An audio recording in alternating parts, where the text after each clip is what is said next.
You know, this brings up a good issue. Let's talk about for a minute, which is it's all about what somebody needs in the moment for a particular scene, usually, or what they think will be something that's usable by many of their clients if they're a Right, library, So um, I think a lot of musicians perceive rejection as this is not good.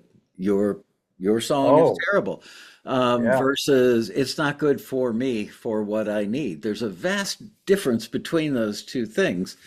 Um, I'm sure if I were in your shoes or any other taxi member's shoes, that I would feel the same way. Back when I was still engineering and producing, if I worked on a project and sent it out to half a dozen of my A&R friends at major labels, and they didn't get back to me or they called and said, "Nah, not my thing. I'm going to pass." I felt that sting of yeah. rejection. I know what you guys All the work you put experience. into it. Yeah, Yeah, exactly. But see that, it's one company rejected it, and yet somebody else thought it was right for their clientele or a show they're working on. So I hope yeah. people So, watch this little segment more than the rest of this thing and learn. yeah, you have to look at it that way, that rejection also is just another step towards success, and every rejection you get brings you closer to what you really want because you're learning as you go. Like I never knew about universal lyrics, you know. Yeah, A few where'd you where rejections later, I learned all about them did you learn about it from the taxi screeners from giving you Taxi. feedback? Oh, I would have thought because you read Robin Frederick's book Yeah, yeah, that she talks a lot about universal lyrics as well. But you're right, it's a key to writing music for yeah, film yeah, and TV. Go ahead and yeah. explain to viewers who might be new and not know what a universal lyric is, as opposed to a normal song lyric. Oh, well, yeah, it's pretty, as long as you keep it simple, uh, you leave out people's first names and their color of their eyes and their hair and the city they grew up in, where you met her on a corner. And if you make it very vague, but still write lines that are emotional, Right. which is not that easy because you want to put in detail. So the detail has to come from your imagination about how to say I love you without just saying it that way. And yeah, but I found when I started doing that, the universal lyrics are starting to come a lot more naturally, and I'm getting more imagination with it, and also getting a lot more success with doing it that way. They'll supervisors will latch on to something that has it's just bare bones and something they can use right away. And if I come up with a good title too, that helps a lot. Let's talk about titles while we're on that subject. As you know, probably, I know I've seen you in the chat room on Taxi TV, and you spend a lot of time on the forum, which is awesome. I'm a big proponent of better titles means more music getting used because it makes it easier for music supervisors and the video editors working on the show to just look at a title and have some sort of feeling about what the song is going to sound like or be about. How how did you learn the craft of generating good titles, and do you have any tips for people who are watching this as to how to do it best? Yeah, sometimes you can go to the library, look at book titles because you can use them. So if you find a book that says Love Kills, you know it's about a murder or something, but you can use it for your own song. And all of a sudden now you have a song about the girlfriend who's dumping the guy or whatever. Right. So, and usually a supervisor can see a title like that and go, oh, this will be good for this part. Or I'm working on a song right now. I just finished it the other day, kind of, but it's called Love Is Not Enough. And I know there was a song way back with Don Henley and all that, but I thought, well, this would be good. This would be good because I actually got it from looking at something on Netflix. It was called The Ultimatum queer love or something. And Okay. the girl said, you know, sometimes love is not enough. I went, that would be good if I could just shorten it. So, anyways, yeah, you can find titles anywhere if you keep your eyes and ears open. That's great advice. I love binging series on Netflix.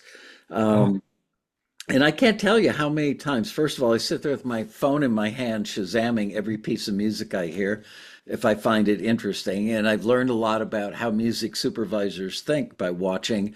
It's like, don't just enjoy the song. Why did they choose the song is the question to ask. Does the lyric line up with the scene? Is it just like 5 or 10% like key words that line up with the scene, or is it more about the mood of the song lines up with what the video is doing? So there are all these different things that you can learn by watching. But titles, I agree with you. Sometimes I hear words come out of actors' mouths. And I literally will pull open the drawer in the coffee table and pull out a napkin or a scrap of paper and write it down before I forget it. Not that I'm the songwriter, but I'm thinking, what a great title. And then I realized you got the highest paid writers in the world writing hit TV series. Um, so yeah, you're not stealing every word they write. You're stealing a concept, an idea from them, which is, oh I mean, yeah. that's the whole AI debate, but we won't even go into that. But Oh God, no. Yeah, but like the title I had you at hello, or you had me at hello. yeah, You know, that was in a movie, and I remember watching the movie. I thought that's a great title, and then somebody came out and wrote it right, you know, before I could even get home. wow. Yeah. um, let's talk about the forum. I know that you're pretty active on there, and I was just having a discussion yesterday with our web developer. We're going to be making some changes on the website. And during the course of that conversation, we were talking about the forum. It's old school technology. Young people today probably never even used a forum because they were very popular, like from the mid 90s up to maybe the mid 2000s. And Hmm. then social media took over, Facebook first, and Instagram, etc. Right. I think that the taxi forum, which people can go to at forums with an S, forums plural.taxi.com, is like a living, breathing, ever expanding organic document. It's like the Encyclopedia Britannica on steroids. It just keeps, but it's like the Encyclopedia Britannica, but the printed pages keep getting updated every 5 minutes. There's always such great information on there, and I'm kind of amazed that our older, wiser, more experienced, and oftentimes more successful taxi members spend as much time as they do on the forum being generous with what they've learned through making their own mistakes and helping new Oh, members. Was that your experience when you first oh joined yeah. the forum? I got so much help from people just listening to their stories, and sometimes they'll just, you know, if you ask them a question, you know, they'll tell you. But I wasn't so much into the recording part of it. So a lot of the questions on taxi would be about things that I don't know anything about. But I would, you know, I would go on it to find out about what songs are being listed, you know, things like that. And that's how I learned a lot about the newer music. And I don't know. There's part of me that just doesn't want to hear music from the past anymore. Wow. I've heard Moody Blues. When I was in the band, I did Moody Blues. You know, it's nice to hear, and I find the newer music is so refreshing. It's so I'm so different glad beats, to hear different you. melodies, Yeah. different lyrics. One of the questions we get from members who are in our basic generation all the time is your screeners keep telling me my stuff sounds dated. But I went out and I bought, a new string sample library. And so how could it be dated? Well, being dated isn't just about the instruments sounding crisp and clear and well recorded. It Right. can be about melody, it can be about lyric style, it can be about arrangement, all that stuff. I'm really tickled pink that you have crossed the Rubicon, as it were, and decided to not to move away from what you grew up with. You're maybe the first member of our age group that's ever told me that in 32 years of running this company. So hats off to Oh, you. oh, really? Yeah. Yeah. Well, I know, I have a brother. We have a YouTube channel where he takes my songs and puts videos to them. And he's really good at doing it.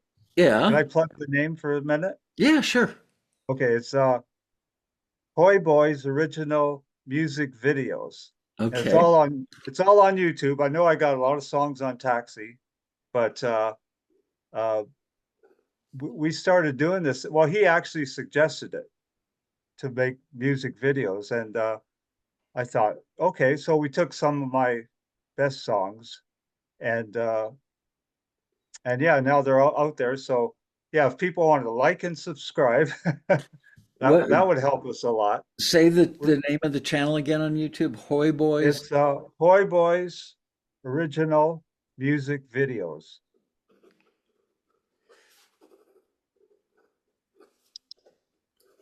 I will go check that out this weekend, I promise you. Okay. Yeah, I'm Yeah, excited to check it out. but I was gonna say my brother is he loves the old music, you know, the Moody Blues and everything like that. And but he also does cover versions of movie themes on that channel. So you might see some of them like Gladiator, Titanic, things like that. He owns a Yamaha synthesizer. Hmm. I don't know what make it is, but that's what he does. So So Moody Blues, that was Mike Pinder, right? He was the keyboardist. Am could be. I I I hold can't on. I'm remember. going to get out my phone and check this in real time while we're talking.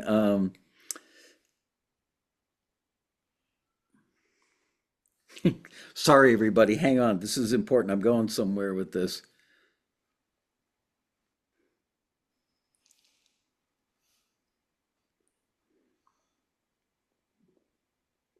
Yeah, so Mike Pinder was the founding member and original keyboard player of the rock group The Moody Blues. And here's why I'm bringing him up, or piggybacking on what you said. He just died on Yeah. April 24th. So just like 2 weeks Oh, ago, he passed away, oh sadly. wow. But whether he never knew this, nobody knows this. Mike Pinder is indirectly responsible for me being in the music industry and ultimately starting Taxi. And here's why. I had a roommate in college, I think my sophomore year in college, maybe junior year, who inherited $30,000 when an aunt of his died in the early 70s. He went to a music store and bought a Mellotron, which was a keyboard that used pieces of quarter-inch tape with samples. It was a very early sampler. It literally had like each piece of quarter-inch tape, which it looked kind of like a Fender Rhodes or maybe an upright piano, and it had these pieces of tape that were on little pulleys, and every time you pressed a note, it would Mhm. drag the tape over a playhead and play an actual recording of a violin, cello, whatever. Oh wow. And you could change the tapes out so you could have horns or strings. My roommate bought this, and he was a terrible musician. I hope he's not watching. Uh, and and after a year or so, he got bored with this thing and decided to return it to the store he bought it from. It was Mike Pinder's actual Mellotron. Somehow ended up in the store as a used instrument. So he bought it and then Oh returned wow. it a year later. I went with him when he went to return it, try to get some money back out of it. And while I was standing there, a delivery guy said, hey boss, I'm running this ARP string ensemble over to Criteria for stills. That room behind me is the studio, Criteria Studios. There's the logo. Oh yeah. And so Mike Pinder selling his Mellotron resulted in me being in that music store when the kid was going to do the delivery. I went with him, and while I was sitting in the lobby trying to mind my own business and not be too excited, the owner of the place walked through and said, "Look at this place, looks like crap. We need a new kid to clean it up." And I went, "I'll do it." Oh, And you're that was kidding. literally the beginning. Oh, Yeah, I had to call him 25 times till he finally interviewed me, but I got the job, and that was around 1975. That was the beginning of my career. So Mike Pinder has served us Oh, both well. that's yeah, quite a story. Holy moly. Yeah, Mike Pinder, may Oh, you rest in peace, and thank you for all of this. Um, yeah, it's amazing. any other interesting things that you've learned about writing songs for film and TV versus writing songs that, I guess the two classes of songs would be, trying to write for radio and records and film and TV. What else? Do you have any other tips that you could share?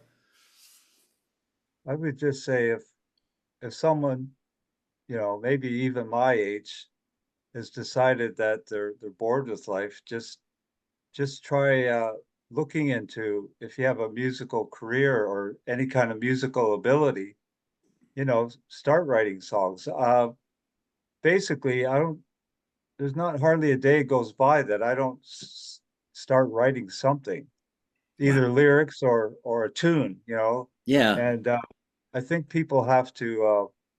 I don't know if there's any magic to it other than doing it, just doing it. Like, but you have to want to do it. I grew up with guys that, when I was 18, 19, they got brand new guitar and amplifier and they put it in their closet and that's the last they ever, they weren't really interested in music, right. you know. They wanted the benefit of meeting girls because they were in a band, but when it required actual work, they lost their Yeah, yeah, enthusiasm. yeah. That's true. You But know, um, I think that it takes a support system, especially in retirement. Maybe some spouses would say, get out of the house, go do something, take up fishing, or go work for Habitat for Humanity. Do something. Just get off my couch right. and quit Yeah. getting popcorn everywhere. And that makes sense. Has your wife been supportive of your musical endeavors? Oh, yes. Uh, when I left the band, she had me go to the nearest music store and buy an acoustic guitar. And I'm still using that one to write songs. So that was like 40 years ago. Wow. Yeah, and yeah, she says anytime I want to, if I need money for demos or anything, she's all in. She doesn't care. Well, she Man, doesn't care about money, which is unusual. She's a woman. you have a Whoops, I shouldn't special, say that. special wife. You have a Yeah. very special wife, and please convey my gratitude to her for being supportive of your musical endeavors. Because, whether it's man, woman, beast, or robot, hard to find spouses that understand musicians because Oh, you kind of got to be one to understand them fully. But your wife sounds like she is supportive no matter what. Um, yeah. have you had times where you've been able to like sit down and go, "Come on in, honey, we're going to watch this show with my piece of music in there"? I think I did that once, but she said, "Oh, I'll see it later." Really? I would have thought with Doesn't her being really so care. supportive that she would have like invited family and friends Yeah, over well, and ordered some pizzas. she's supportive in letting me do it, but as far as come on, well, actually, sometimes if I'm writing a song, she'll want to help me with the lyrics or something. So and sometimes she'll pick out something that's really obvious. So Wow. she's supportive in her own way. Better give her a co-write. Don't let her Um, see this. You'll have to well, join SOCAN. there you go. How long does it take for you, speaking of SOCAN and collecting performance royalties, because you're a SOCAN member in Canada, and it sounds like most of your stuff is aired on American TV, but some in other parts of the world. For an American placement, let's take Young and Restless, for instance. How long did it take from the time that it was in the show until you saw the payment hit your SOCAN account? I would say it was about a year, Huh, like a whole year. yeah, But when it started coming in, it came in steady. yeah. Once it started coming in, came in two That's or three other times. So that is because so awesome. it was placed two or three times in each show. Oh, wow. Yeah. What genre of music was it? Do you remember? Uh, I would say, oh boy, I would say like pop, indie pop. Okay. Uh, yeah, more of, guitars and drums and well, the first song was. The second song, I guess, was more laid back, up tempo, like oh, who's that guy? Myers. Oh, Can't John Mayer? No, not John Mayer. His last name's Myers, and he did that song that went every every advertising agents were using it, and I can't remember his Tim Oh, Myers. Tim Myers. Yeah, I've Tim interviewed him. Myers. He literally lives a mile from where I'm sitting right now, and Oh, I interviewed him at the Road Rally. He was my keynote interview probably 8 or 10 years ago at the Road Rally. right. Well, yeah, him. So yeah, he had that was a really great song he did, and the one on The Young and Restless was very laid back like that, and Yeah, didn't say a lot, but it kind of carried the scene in the Young and Restless as some little kid was going off to some transition therapy or something, and it was kind of a happy tune. I don't know, but it worked. great. Oh man, I haven't talked to Tim in a while, but next time I do, I should play him this segment so he can be happy that his work Oh yeah, inspired. I love his stuff, that's for sure. Yeah, he's the nicest guy, very unassuming. Oh yeah, Very much a family man. As a matter of fact, he's got a studio in his house. He lives in a fairly well-to-do neighborhood where a lot of movie stars and rock stars live that happens to be right. literally a mile from here. And the day I went over to his house to first talk to him about being the keynote interview at the Road Rally, uh, the clock struck 5. He looked at his watch and he goes, "All right, man, we got to end this now because it's family time." So Oh wow. no matter what he's doing, if he's working on a song that he thinks is going to be a massive hit, or he's trying to meet Wow. a deadline to get something to an ad agency, he stops work at 5 o'clock sharp Yeah. and helps his wife get the kids ready for dinner and bath time and story time. Wow. So pretty commendable. That's There aren't too discipline. many, yeah, not too many people that have kind of a work-life balance like that in the music industry, certainly. I can Um, imagine. Yeah. well, this has been nothing short of delightful. I'm so glad that I remembered after my initial inspiration a year ago to reach out to you. This was great. That was And wonderful. have you been to a road rally? I haven't, but maybe one of these days. Oh man, try and come this year. I'm already working on it, and I mean every year I promise that it's going to be at least 10 or 15% better than the year before. I'm Yeah. starting earlier on this one. It's great. Plus, you know so many taxi members via the Oh forum. God, yeah. Yeah. You would love it. You'll feel like you're with this, like a family reunion of family members that you actually want to be with, It versus, sounds it sounds hello and exciting, yeah. I'll have to you, ask the wife, but she's yeah. good with Yeah, it. you really should put her on the phone with me. I'll convince her. People always say, "Am I going to feel awkward, out of place, or like a wallflower?" You certainly wouldn't because you know so many people already. Yeah, yeah. It would be like a family reunion. It is people. I mean, they walk around just like beaming with smiles the entire weekend. At the end Yeah. of the weekend, everybody's hugging and people get teary-eyed. They don't want to go Oh home. wow. It's a thing, and you are already so knitted into the fabric of the community. I can't Yeah. believe you've Well, never been to one. I'll Wow. make an effort. I'll see what Please happens. do. Oh man, you will absolutely love it, Tom. And you know what? For whatever you have learned from the screeners, from your fellow members, Robin, Frederick, all those resources that you've pulled together to Right. create this career for yourself, come to the Road Rally. You will learn like 3 times as much in 3 days. You'll walk out of there going, "Oh my God, I can't believe I've never done one of these before." I probably will.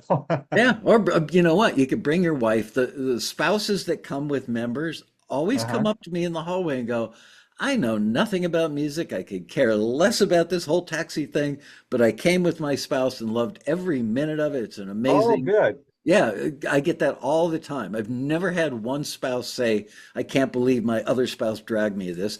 And Yeah. we're only the hotel that you would stay at for the road rally, which is a really nice hotel and pretty inexpensive for what it is. And you don't need to rent a car because it's right next to the airport and you can take a free Oh, shuttle. So you don't have to spend like $75 a day on a rental car. But almost as important, if you bring your wife, Disneyland is about 30 minutes away from where oh, the road rally is. So you could do the yeah. road rally and then Monday and Tuesday go to Disneyland for a couple of days. All right. Well, she'd love that. Yeah, Yeah. there you go. And the hotel's only like 10 minutes away from the Pacific, so you can go check out PCH in Malibu. Anyway, really try and come. I think you'd Yeah. enjoy it. Well, thank you so much for putting up with me, pestering you, and getting this together. This has been great, and That's been wonderful. I hope that you inspire other taxi members, especially maybe even people who aren't a member yet, but they're either currently retired or thinking about retiring, getting ready to retire, going, what am I going to Yeah. do all day? You're living proof that you can bite off a new challenge and be successful at it. Whenever I'm feeling old, I look at this present my brother bought me. It's a dinosaur tooth. Let's see. It's a real one. You have it there with you? Can you see it? Now you Oh, got to hold it up oh, more. sorry. Oh, I can't, wow. it's 110 million years old. I can't even fathom that. And wow, that dinosaur needed a dentist. Hold it up again. It was a Spinosaurus, like on Jurassic Park. Yeah. I can't see myself, but Yeah, I could yeah, see it. yeah, Wow, it's that's so cool. 110 million years old. So when I feel old, I just look at this and I feel better. Yeah, you're an insignificant blip on the timeline of history. I'm a little ahead of the game. Well, thank you so much, Tom. I really appreciate it. This was a blast, and hopefully, I will see you at the rally November 8th through the 11th this year. All right? Fingers crossed. All right, man. Thank you so Okay, much. thanks, Michael. Bye bye. Bye now.